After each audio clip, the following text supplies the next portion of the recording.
قرآن مجید نے ارشاد فرمایا والذین جاہدوا فینا، فرمایا وہ جنہوں نے ہماری راہ میں کوشش کی، جنہوں نے ہمارے رستے میں جد و جہد کی، لنہدینہم سبلنا، ہم اسے ضرور رستہ عطا فرمائیں گے۔ کوشش کرنا، جد و جہد کرنا، ہمت کرنا، کسی مقصد کے لیے آگے بڑھنا، اپنی زندگی کو کسی مقصد کے تحت گزارنا اور حصول مقصد کے لیے، حصول مشن کے لیے پھر کاوش کرنا، یہ مومن کی شان ہے۔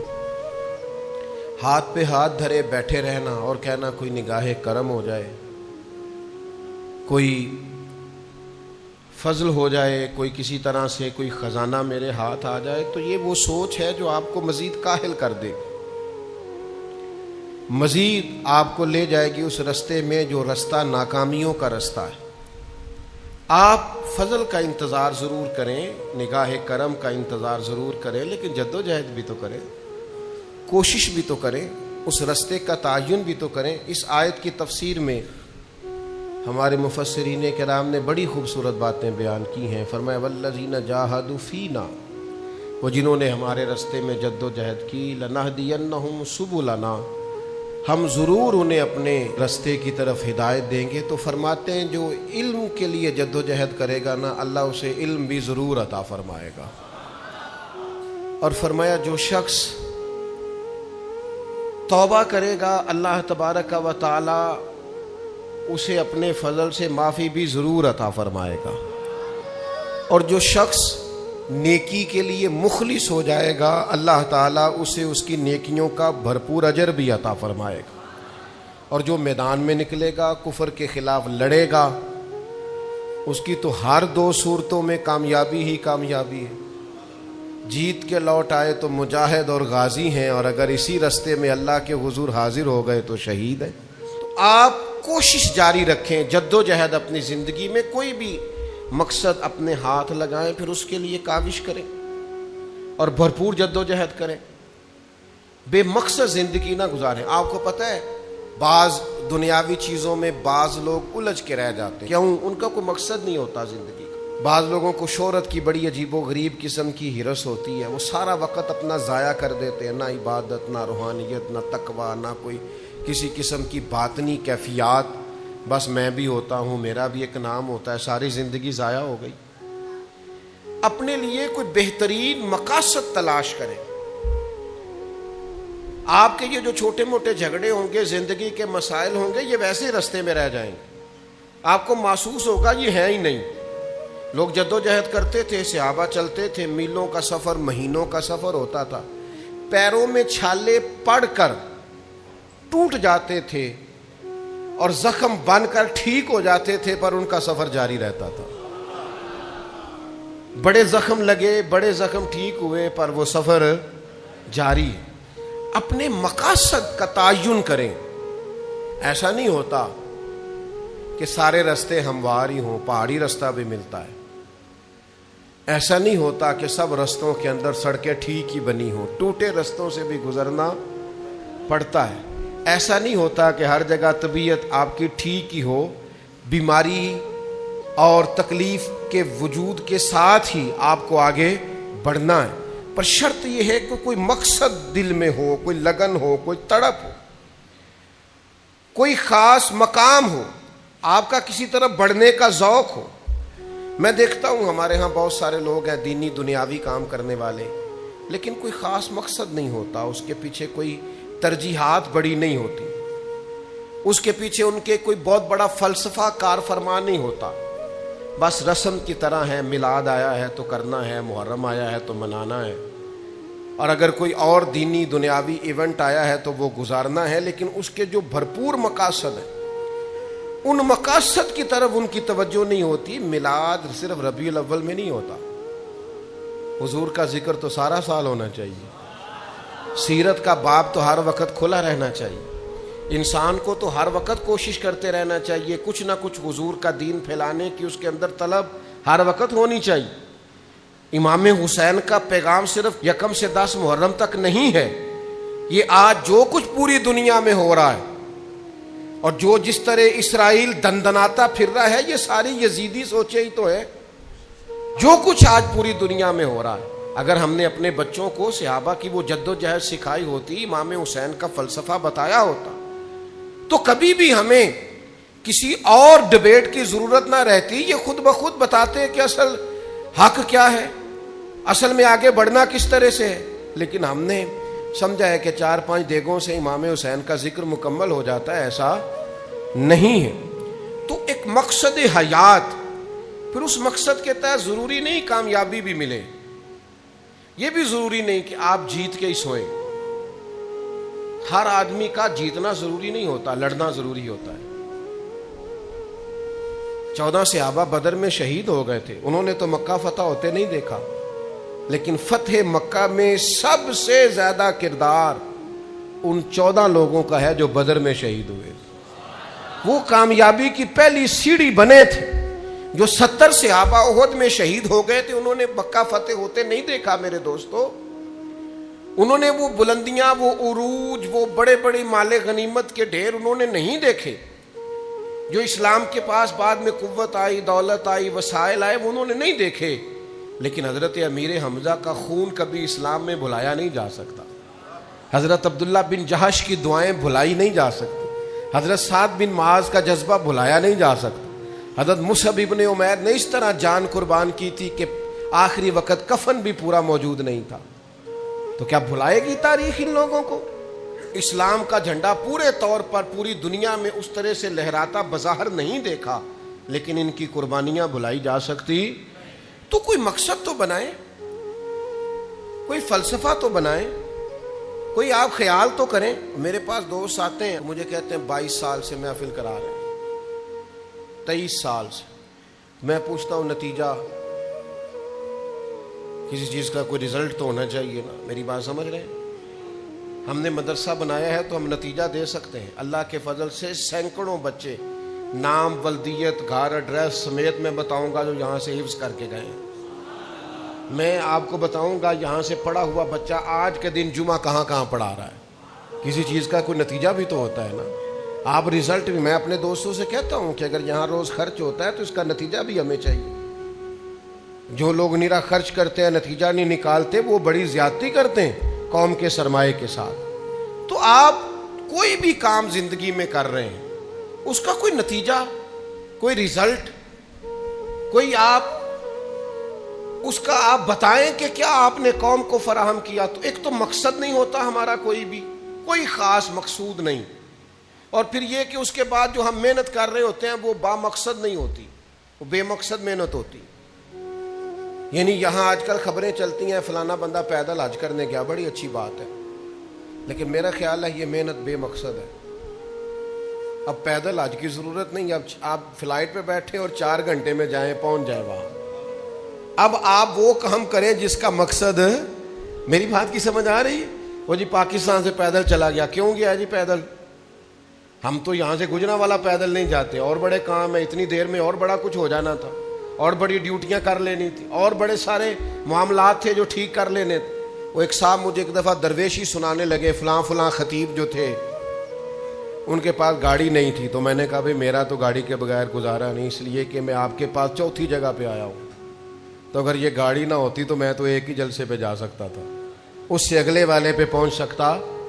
آپ با مقصد محنت کریں گے، بے مقصد محنت نہیں کریں گے۔ آپ جتنے بھی کام کاج کریں گے پہلے تو جدوجہد کریں، بہانے نہ بنائیں۔ میرے نصیب میں ہی ایسا تھا، اقبال کہتے ہیں عمل سے فارغ ہوا مسلمان، بنا کے تقدیر کا بہانہ۔ تقدیر کا بہانہ کر کے تو یہ عمل سے فارغ ہو گیا، بہانے نہ بنائیں، آپ جدوجہد کریں اور با مقصد کریں، پھر آپ کے راستے میں بڑا کچھ آئے گا۔ لوگ دھمکیاں بھی دیں گے اور بڑی دیں گے، لیکن یاد رکھیں جو گرجتے ہیں وہ برستے نہیں ہیں، اور جو برستے ہیں ان کو گرجنے کی ضرورت نہیں ہوتی۔ دھمکیاں لوگ دیتے ہی رہتے ہیں، دھمکیوں کا کیا ہے؟ دھمکیوں کا کیا ہے؟ مجھے بڑی اچھی بات یاد ہے، ہمارے ایک دوست ایک دفعہ تو ایک صاحب دوسرے ان سے ناراض ہو گئے تو ان کہنے لگے تو مینوں جاندا نہیں؟ وہ ہس پڑے، کہندے جی میں نہیں جاندا تانوں تے انشاءاللہ مینوں جانن دا شوق بھی کوئی نہیں۔ تو جو دھمکی دے رہا تھا وہ بھی ہس پڑا، بھائی جانتا نہیں، یہ آپ کو کہنا ہی تب پڑا جب آپ بڑے مجبور ہو گئے. آپ مجبور ہیں، آپ کمزور ہیں، جو آپ کو کہنا پڑا ہے. اگر آپ کچھ ہوتے تو پھر آپ کو کہنا نہ پڑتا، پھر تو پتہ ہوتا دنیا کو. پتا پتا ڈالی ڈالی حال ہمارا جانے ہے، جانے نہ جانے گل ہی نہ جانے باغ تو سارا جانے ہے. اگر کوئی کچھ ہو تو پھر سب کو پتا. پتا پتا ڈالی ڈالی حال ہمارا جانے ہے، جانے نہ جانے گل ہی نہ جانے باغ تو سارا جانے. سب کو پتہ ہے ہم کیا ہیں. تو یہ فلسفہ ہی سرے سے غلط ہے. حضور نے اعلان نبوت کیا تو سب سے پہلے تو کافروں نے کہا مداحنت کر لیں. اگر آپ کا کوئی مقصد ہے نا زندگی میں، پھر اس پر کمپرومائز نہیں ہونا چاہیے. پھر آپ کام کریں گے، پھر آپ کسی قسم کا اپنے اصولوں پر سمجھوتا نہیں کریں. آپ پھر کام کریں. جب ضروری ہے کہ لوگ آپ کو اچھا ہی کہیں، یہ کوئی ضروری ہے؟ لوگ کبھی اچھا کہیں گے، کبھی برا کہیں گے، کبھی ٹھیک کہیں گے، کبھی غلط کہیں گے. لیکن آپ نے اگر کوئی مقصد بنا لیا ہے تو سب سے پہلے تو آپ کمزوری نہیں دکھائیں. اصولوں پر کوئی سمجھوتا کبھی نہیں، کسی موقع پر نہیں، زندگی میں نہیں. اپنے اصول بنائیں، پھر ان پر ڈٹ جائیں. کفار مکہ نے نبی پاک علیہ السلام سے کہا سب سے پہلی بات کہ ہمارے ساتھ سمجھوتا کر لیں. یہ سورہ کافرون آپ پڑھیں گے نا، قل یا ایھا الکافرون، تو اس سورہ مبارکہ کی تفسیر آپ دیکھیے گا، تفسیر مدارک میں اور دیگر تفاسیر میں آپ کو یہ ملے گا. انہوں نے کہا کہ اللہ کے رسول صلی اللہ تعالی علیہ وسلم اس طرح کر لیتے ہیں، ایک سال آپ معاذ اللہ ہمارے بتوں کی پوجا کر لیں، ایک سال ہم آپ کے رب کی عبادت کر لیتے ہیں، تھوڑا بیٹھ کے کمپرومائز کر لیتے ہیں، ڈائلاگ کر لیتے ہیں. آپ ہمارے بعض بتوں کو مان لیں، ہم آپ کے خدا کو مان لیتے ہیں. اللہ کے رسول نے کیا فرمایا؟ فرمایا میں اللہ کی پناہ چاہتا ہوں ایک منٹ کے شرک کے ساتھ بھی. ایک منٹ کے لیے بھی یہ ہو سکتا. قل یا ایھا الکافرون لا اعبد ما تعبدون، او کافرو، نہ تم اس کی عبادت کرتے ہو جس کی میں کرتا ہوں، اور نہ میں اس کی کرتا ہوں جس کی تم کرتے ہو. لکم دینکم ولی دین، تمہارا اپنا دین ہے اور میرا اپنا دین ہے. خاص ہے ترکیب میں قوم رسول ہاشمی. ایک منٹ ساری زندگی کوئی رب کی عبادت کرے، ایک سجدہ بھی معاذ اللہ کسی بت کو کر دے، پچھلی ساری عبادتیں کارت چلی گئی، مشرک ہو جائے گا. ایک منٹ کی بھی ملاوٹ دین برداشت.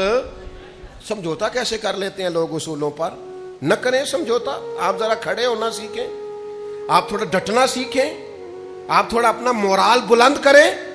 آپ کا کوئی سٹیٹس ہونا چاہیے، کوئی معیار ہونا چاہیے. اپنے مقصد پر کبھی بھی کوئی سمجھوتا نہیں ہو سکتا، نہیں ہو سکتا. تو ایک تو اصولوں پر سمجھوتا نہیں، دوسرا دھمکیوں کی پرواہ نہیں. زندگی جو ہوتی ہے نا، اس نے بہرحال ختم ہونا ہوتا ہے. تو اگر کوئی شخص اپنے نیک جائز اور دینی مقصد کے راستے میں دھمکیوں کی پرواہ کرنے لگ جائے، وہ خیال ہی نہ کرے کہ میں دین بیان کر رہا ہوں اور پھر 2-4 باتیں پوری ہوئی نہیں اور وہ ڈر جائے، تو وہ کمزور پڑ جائے گا. 1 2 4 5 منٹ کے اندر بلیک میل ہو جاتے ہیں لوگ، کوئی برداشت ہی نہیں کر پاتے، نتیجے اس کے ٹھیک نہیں نکلتے. یہ کام بھی کفار نے کیا. نبی پاک علیہ السلام نے اعلان نبوت کیا تو سلسلہ جب آگے چلا تو ایک ٹائم ایسا آیا کہ ساری برادری اکٹھی ہو کے جناب ابو طالب کے پاس آ گئے. یہی چچا تھے جو حضور کی ہر حوالے سے طرفداری بھی کرتے تھے، حمایت بھی کرتے تھے. وہ آئے، آ کے جناب ابو طالب سے کہا کہ یہاں تو آپ اپنے بھتیجے کو منع کریں، وہ ہمارے معبودوں کو برا بھلا کہہ کے ہمارے جذبات کو ٹھیس پہنچاتے ہیں معاذ اللہ، یہاں پھر آپ تیار ہو جائیں ہم سے جنگ کرنے کے لیے.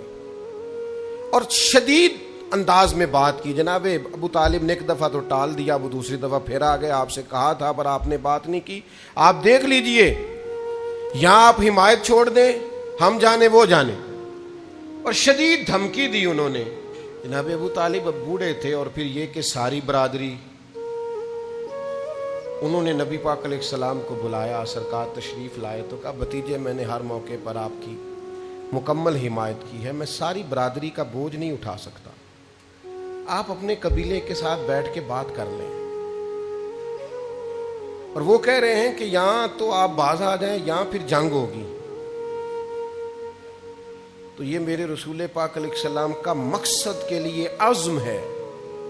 نوجوانوں سنو اور یاد رکھو، کریم فرمانے لگے کہ ذرا لفظوں کی حرارت دیکھنا اور جملوں کا روب دیکھنا اور گفتگو کا ولولہ دیکھنا. کریم فرمانے لگے چچا یہ میرے سیدھے ہاتھ پر سورج لا کے رکھیں اور دوسرے پر چاند لا کے رکھیں تو دین کی تبلیغ پھر بھی نہیں چھوڑوں گا، کہتا رہوں گا لا الہ الا اللہ. اور حضور علیہ الصلوۃ والسلام نے فرمایا میں دین کی تبلیغ کرتا رہوں گا. اور چچا دو ہی باتیں ہیں، یا دین غالب آ جائے گا یا میں اپنی جان دین کے رستے میں پیش کر دوں گا. یہ رسول پاک کا دیا ہوا فلسفہ ہے کہ آپ کو دین کا کام کرنا ہے تو جان لڑا کے کرنا ہے. یہ شہادت گاہ الفت میں قدم رکھنا. لوگ آسان سمجھتے ہیں مسلمان ہونا، آپ کو پھر پوری مشقت کے ساتھ زخم پہ زخم کھا کے جی خونے جگر کے گھونٹ پی آہ نہ کر لبوں کو سی. یہ عشق ہے، کوئی دل لگی نہیں. چپ کر کوئی گلہ نہ کرنا، شکوہ نہ کرنا، کسی قسم کا لفظ زبان پہ اعتراض کا نہ لانا. یہ عشق ہے، کوئی دل لگی نہیں. فرمایا ان سے کہہ دیجئے کہ یا تو دین غالب آئے گا یا جان جائے گی، دو ہی باتیں، قربان جائیں. پھر ایک اور لمحہ آیا جو بڑا ہی آزمائش والا تھا. سارے رشتے تو ایک ایک دو کر کے چلے گئے، یہ چچا ہی ساتھ تھے رشتوں میں. جناب ابو طالب کہنے لگے پھر میں برادری کا بوجھ نہیں اٹھا سکتا. یہ ایک اور بھئی آپ کا بڑا قریبی آدمی کہے پھر میں ساتھ، تو انسان پھر بھی تھوڑا سا کمزور پڑتا ہے کہ یار حد ہوگی، اب سب چلے گئے. تو یہ بھی جناب ابو طالب نے کہا پھر میں بوڑھا ہوں، میں ساری برادری کا بوجھ. محبوب فوراً اٹھے اور سرکار نے اپنی چادر مبارک کو دوبارہ سے اپنے کاشانہ اقدس پہ رکھا اور حضور فرمانے لگے چچا آپ کی مرضی، ٹھیک ہے آپ ساتھ نہیں چل سکتے تو کوئی حرج نہیں، لیکن یہ دین کا پیغام ہے، یہ رکے گا نہیں. اور یہ کہتے کہتے حضور کی آنکھوں میں آنسو آئے. گویا محبوب کے یہ آنسو بتا رہے تھے کہ والد کو تو بظاہر دیکھا نہیں اور ماں جلدی چلی گئی اور دادا بڑی جلدی رخصت ہو گئے، تو چاچا ہی تھا. تو آج آپ بھی نہیں تو چلو کوئی نہیں، تو پھر مقصد تو مقصد ہی ہے، اس میں کوئی چیز نہیں دیکھی جائے گی. محبوب 2 قدم چلے تھے کہ چچا اٹھ کے کھڑے ہو گئے اور کندھے سے پکڑ کے سینے سے لگایا. فرمایا بیٹا جو من میں آئے کر، تیرا چاچا تیرے ساتھ ہی رہے گا، تیرا ساتھ نہیں چھوڑوں گا، میں تیرے ساتھ رہوں گا. میں اکیلا ہی چلا تھا جانب منزل، مگر لوگ آتے ہی گئے، پھر قافلہ بنتا گیا، پھر مل جات. مقصد کی دھمکی دیں گے لوگ، آپ کو بڑا کچھ کہیں گے، بڑی آزمائش ہو، بڑا کچھ ہوگا. لوگ آپ کا حوصلہ توڑیں گے، کہیں گے نہیں ہو سکتا، آپ تو دیوانوں جیسی باتیں کر رہے ہیں، آپ بے موسم پھل بیچنا چاہتے ہیں، یہ دور نہیں ہے. یہ بڑا کچھ لوگ آپ کو کہیں گے، لیکن آپ چل کے تو دیکھیں، آپ ذرا مستی احوال میں چل کے تو دیکھیں. اقبال کہتے ہیں ہوا گو تند و تیز ہے لیکن چراغ اپنا جلا رہا ہے. کو نہیں سمجھ آئی آپ کو؟ اللہ کرے نہ ہے آپ کو سمجھ. ہوا میں بھی چراغ جلتے ہیں. اور اقبال کہتے ہیں نری ہوا نہیں، ہوا گو تند و تیز ہے لیکن چراغ اپنا. سارے کہندے نے چلا ہوا اینی نیری چلن ڈی اتنے کتنے دیوا بلنا ہی، لیکن ہوا گو تند و تیز. اللہ کرے تو انہوں ہی مزہ آیا جنہ مینوں آ رہا ہے. ہوا گو تند و تیز ہے لیکن، ہوا گو تند و تیز ہے لیکن، ہوا گو تند و تیز ہے لیکن چراغ اپنا جلا رہا ہے. وہ مرد درویش حق نے جس کو عطا کیے ہیں انداز خسروالا. اللہ نے جس کو مقصد دیا ہے نا، وہ تیز ہوا میں بھی دیا جلاتا ہی جاتا ہے. وہ جلاتا ہے بجھ جاتا ہے، وہ جلاتا ہے بجھ جاتا ہے. وہ کہتا چلو ہوا ہی ہے نا، اب ہوا سے بھی ڈر جاؤں، اب میں اب ہوا سے بھی، اب ہوا کا بھی جو مقابلہ نہ کر سکے انہوں چاہیے پھر اندروں باہر نہ نکلے، پھر گھر ہی رہے نا. اگر تیز چلنا ہے تو ہوا کا مقابلہ تو کرنا. ہوا گو تم تو تیز تیز ہے لیکن چراغ اپنا جلا رہا ہے وہ مرد درویش حق نے جس کو عطا کیے ہیں اندازے خوش روانہ. تو پہلے لوگ کیا کرتے ہیں, کہتے ہیں سمجھوتا کر لو, پھر دیتے ہیں دھمکی. اور اگر یہ دونوں معاملے حل نہ ہوں تو پھر دیتے ہیں لالچ. ہیں جی کہتے ساڈی محفل چ آ جاؤ تمہیں خوش کر دیں گے. کی کر دیں گے؟ میں کہا میں نہیں ہوں خوش ہونا, مشکل ہے تیرے لیے. جی آ جاؤ تمہوں. آہا کیا کیا مزہ ہے, کیا آپ خانقاہی لوگ, آپ کیا خریدتے ہیں اور کیا بیچتے ہیں, اور کتنے ظالم ہیں آپ کہ آپ دین کی بولیاں لگاتے ہیں. آپ مذہب کے نام پر تجارت اور کاروبار کرتے ہیں. جو چیزیں ذریعہ بخشش تھی انہیں آپ نے خریدا اور بیچا. کیا جواب جرم دو گے تم خدا کے سامنے؟ جس کے ذریعے بخشش ہونی تھی اسی کا مال اکٹھا کر کے لے آئے, وہی چیز بیچ آئے. مجھے ایک صاحب, بڑی پرانی بات ہے, میں نے کسی جگہ وعدہ کیا ہوا تھا تو وہ آ گئے, کہنے لگے ہمارا اس دن ختم ہے آپ آ جائیں. میں نے کہا یار یہ بندے ہیں, میں نے محفل کا وعدہ کیا, یہ اشتہار ہے. کہنے لگے انہوں نے کوئی بہانہ لا دو اسی تو انہیں خوش کر دیں گے. میں نے کہا آپ کی حیثیت نہیں ہے. رضیت باللہ ربا وبالاسلام دینا. میں اس بات پہ بڑا خوش ہوں کہ اللہ میرا رب ہے.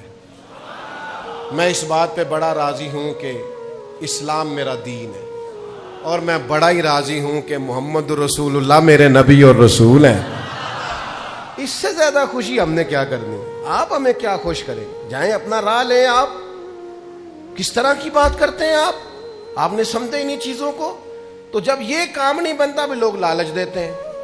نبی پاک علیہ الصلوۃ والسلام کو پیغام دیا, کفار نے, حضور حاضر ہوئے تو وہ کہنے لگے معاذ اللہ اگر آپ پر کسی کا اثر ہے تو ہم وہ جن اتروا دیتے ہیں, اور اگر آپ کو پیسے چاہیے تو ہم ساری دنیا کی دولت جمع کر کے آپ کے قدموں میں ڈھیر کر دیتے ہیں, اور اگر آپ کو سرداری چاہیے تو ہم آپ کو سردار بنا لیتے ہیں, لیکن یہ آپ چھوڑ دے تبلیغ کرنا, فساد معاذ اللہ پیدا ہو گیا.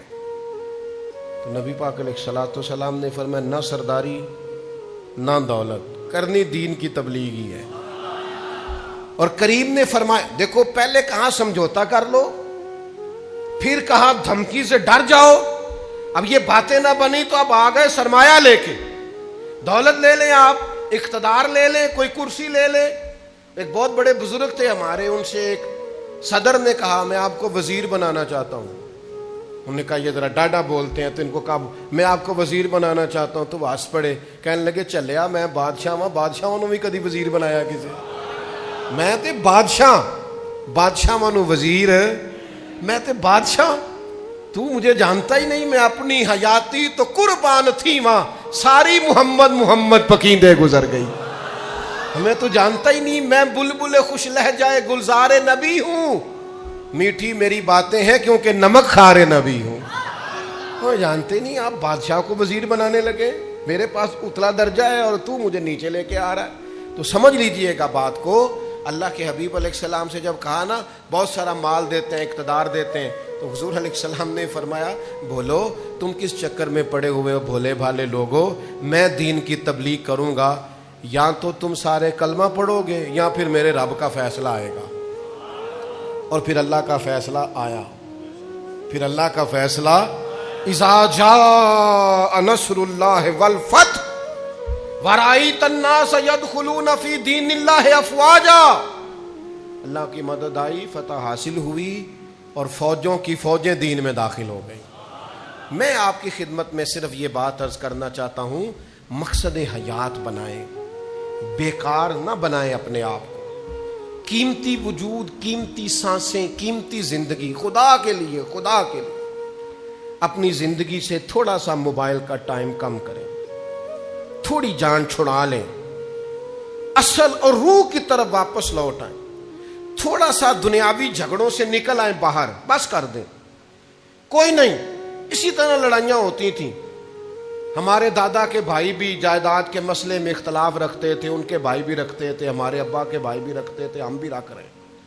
یہ شریکہ برادری چلا آ رہا ہے. یہ صرف ایک بی بی دنیا میں ایسی تھی جن کا جھگڑا کوئی نہیں تھا, جناب حوا کا, کیونکہ نہ ساس تھی نہ کوئی ناند تھی. باقی کسی جگہ الا ماشاءاللہ کوئی مطلب گنجائش نہیں ہے، کام چلتا ہی رہتا ہے، تو اس میں الجھ جائیں گے کیا ہم؟